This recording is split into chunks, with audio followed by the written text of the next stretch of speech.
Hey guys, this is Dan with Gears and Gadgets. Thanks for tuning in. This video is going to be kind of a part two from almost 4 years ago. I did a video on how many Harley-Davidson dealers versus Indian dealerships in the US. As somebody who owns a Harley-Davidson, I find it very interesting to compare how many dealers there are versus the other and where they're located geographically. So I've mapped it all out and we're gonna revisit it. Now this video, again, I did almost 4 years ago, back when my studio apparently was going for some sort of glamour shots, Sears photo studio type motif. So hurry right in for Sears Rights of Spring Sale.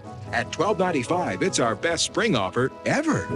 I'm happy that I've changed it quite a bit. We are going to take a look at where these dealerships are, and it is actually very interesting to see how much has changed in almost 4 years. There's a ton of reasons why you might select one brand over the other. I don't care what you do. Again, I own a Harley-Davidson. I speak very highly of Indian motorcycles because I love what they're doing. And to be totally honest, if I had to choose a motorcycle that I would buy today, which I'm not currently in the market, I have my 2018 Heritage. I love that bike. But if I was buying a motorcycle today, no doubt, hands down, will be an Indian Pursuit. So without further ado, let's pull up the map that I've created here and just show you, I guess, where this left off from 2019. Now, I am going to preface this by saying this is not an exhaustive, it was exhausting, but I'm going to call these unofficial locations mainly because it's easy to pull up all the Indian dealers. You could basically just go state by state and then you pull those lists and they give it to you easily. Harley-Davidson, their website is a nightmare. So if you search Texas, it'll start listing Texas dealers, and then you just go page by page and pull that data. However, you'll find in some of these states that it will start pulling in dealers from neighboring states, and you'll get a few dealers in, and then it'll be back to the state that you originally searched it. It's just very all over the place. So if it's inaccurate, it's very likely the inaccuracy comes from the way that the data is provided by Harley-Davidson. I was able to verify enough to the point where I think I'm pretty darn close to within maybe missing a couple dealerships here and there. So sue me. No, don't sue me. That's the opposite of the point that I'm trying to make. So before we get into Indian versus Harley, let's pull up Harley in 2019. They had 683 dealerships. Important distinguishing way that I pulled this out here is that Harley does list some dealerships on their website that are listed as not selling motorcycles or service. So the way that I viewed this was I'm only going to chart dealerships that you can buy a bike and get it serviced, because if you have a breakdown on the side of the road, you're probably not as interested in going to get a t-shirt and poker chips as you are getting parts and service or a new bike. So with that, let's talk about Harley, where they were 2019 to where they are today. This actually was something I was not prepared to see. If I turn this off from 2019, look at how much you've lost in middle America. Basically, if I zoom in right to Kansas, Nebraska, South Dakota, all of these areas, you look and you see all of these dealerships disappear. If you're going to chart across the country and you get into middle America, there are areas out here where if you break down, you're literally in the middle of nowhere, and you know, good luck, Chuck. So this is what I was very surprised by, is just watching these disappear. When I saw this, naturally my first thing was like, I need to double check my results here because I feel like maybe I'm missing something. So I just went over to, like, what is this one here? Most wanted Harley-Davidson. And what you come up with is most wanted, yeah, permanently closed. So there's one that's closed. Let's see another one. I have not looked at these previous, so we might find something I've messed up here in my data harvesting, but I'm assuming this is closed because nothing is. Budkey Power Sports, is that it? Is this the address? 695 Halligan? Stay sick. They don't even list Harley anywhere. It appears that Budkey's Power Sports is no longer a Harley dealer.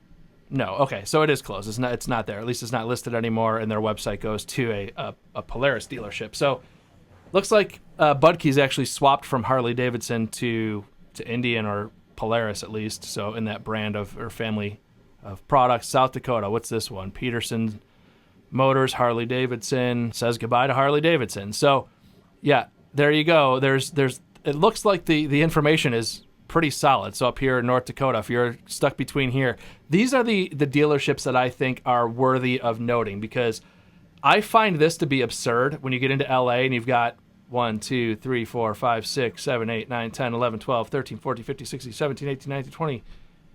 It's 20 dealerships all within that LA area, maybe 15 within the actual immediate LA area. That's highly unnecessary, and that's kind of padding the numbers, in my opinion. The same thing up here in San Francisco. The only benefit you have to this is price and availability of some parts. Now let's talk about availability and having that competitive edge of all of those locations. Back a while ago, a gentleman by the name of Daniel Hayes, you might know him as $1 Million Bogan, from Australia, actually was in the Phoenix area. I saw a random Instagram post that he was broken down. I reached out to him and said, hey, if you need a hand, I see you're broken down. The wheel that he had literally split somehow in half. Now his bike, a 2018 Road King Special, is, well, not all that special. Road King, super common bike. We could not find a Harley-Davidson dealership that had that wheel anywhere within the Southwest. And truth be told, I don't think we were able to find a wheel anywhere in the country. If you end up with something like that and you can't get parts, your trip is just over. Doesn't matter if you get your bike to a dealer or not. If they can't get the parts, you only have a few days left. You're hopping on a flight. You're going back home. End of trip. That's pretty much it. So getting your bike to a dealer is one thing. Having the parts available to actually get it fixed, whole nother thing. I digress. Let's get back to the comparison here of Indian versus Harley. Again, very shocking to see these dealerships just disappear. We compared Harley to Harley, so let's be fair and compare Indian to Indian. So again, Indian 2019, they had 188 dealers. Well, now in 2023, they have 200. Just kind of turn it on and off a couple times and see where have they added where, you know, Harley maybe had lost. Still a lot of gap here, Montana, Wyoming, but they're starting to fill in some gaps. They added one here in Nebraska, one here in Salt Lake City, a handful more in the Dallas area. They actually have a huge representation in Texas. But even here, like Alabama, Georgia, that's a significant location add right here between, well, two of them in here. So now you've got one in Macon, you've got one in Columbus, where my buddy Maxwell is. So this is really filling in that area. If you do kind of run around down in the southeast, you've got some pretty important additions of dealerships down there.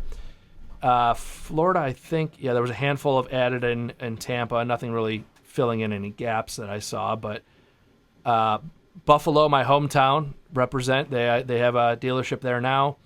So you're just starting to see Indian chip away at a little bit of where Harley-Davidson is scaling back. Very interesting to see Indian growing, Harley shrinking. Now, I know Harley-Davidson is actually scaling back dealerships intentionally. I have heard rumblings that they kind of opened the door for dealers to exit if they wanted to exit, as they were trying to kind of scale back some of their dealership representation. I don't know how much of that is known in their strategy. That's something that I've heard. I can't confirm or deny whether that's the case, but based on what I'm seeing here, Harley-Davidson reduced 91 dealers in that same time frame that Indian added a dozen. And I'm actually going to put a link to this map in the description down below, so feel free to pull this up and look around as much as you want. Drop a comment down below. Let me know what I've missed. It is interesting to kind of go through this and just look. Congratulations, Indian, for hitting 200 dealers. And I actually think congratulations, Harley, for scaling back dealers. So kind of probably a double-edged sword there, but I think Harley-Davidson was way oversaturated across the country to the point where these dealerships were competing so much with each other that it was probably hurting all of their business. And I just wanted to share this with you guys because I find it incredibly fascinating to look at Indian versus Harley-Davidson. I think that Indian is actually and has actually set the bar for product offering. I think that the Indian Challenger, ultimately now turning into the Pursuit as their touring bike, is exactly the reason why you have the CVO that you have today with this whole new redesign. I don't think Harley would have come out with that if Indian wasn't pushing the envelope with what they have in the Pursuit and the Challenger. I think that the King of Baggers proves that Indian has the engineering and, willpower to also go toe-to-toe with Harley-Davidson on the track. And there goes Tyler O'Hara into second, and look at him just reeling him in. Checkered flag is out. We're going to the final line, and oh, there it is. is. I think that's a huge thing that's, forcing Harley into that world. Indian, back when probably when the Challenger was dropped, maybe even a little bit prior to that, had their social media game dialed in. Their execution was flawless. And around that point in time, my take on this whole thing is that Harley was still very much just like old school marketing mentality. And I think that Indian has been slaughtering their execution of social media, and also slaughtering in terms of having those content pieces coming out feeling very organic. And my take on it is that Harley-Davidson was very reactive to that, and they're very late to the modern world that is what I'm doing right now, which is just a normal, regular guy with a camera talking about motorcycles. And that's been around for a while, and Harley-Davidson is finally now embracing that, and you're starting to see them putting on marketing events, press events with YouTubers just as much as they are old school print. I think that Indian has kind of set the bar for what a touring bike is today. I think Harley was playing catch up. Indian is making dents. Harley is reacting, and I think Harley is reacting again on product. I think Harley is reacting again on social media, and I think that Harley is reacting on a bit of diversification of portfolio. When you start talking about adding in an ADV bike, you start looking at Polaris, they've got the off-road segment. So to me, it just looks like a lot of Harley trying to posture themselves defensively from a very, very good offense that's being played from the other side. And I think this map kind of shows that a little bit also. Very interesting. So again, I am not anti-Harley. I love my Harley. I love Indian. I love Indians. I love motorcycles. Are you just looking at things in the office and saying that you love them? And I love talking about specifically the dynamic between the two brands, because I want to cheerlead this competition as much as humanly possible, because it creates amazing products. With that being said, guys, just wanted to share this video and put this back out to see the state of change in, this versus that. Thank you very much for tuning in.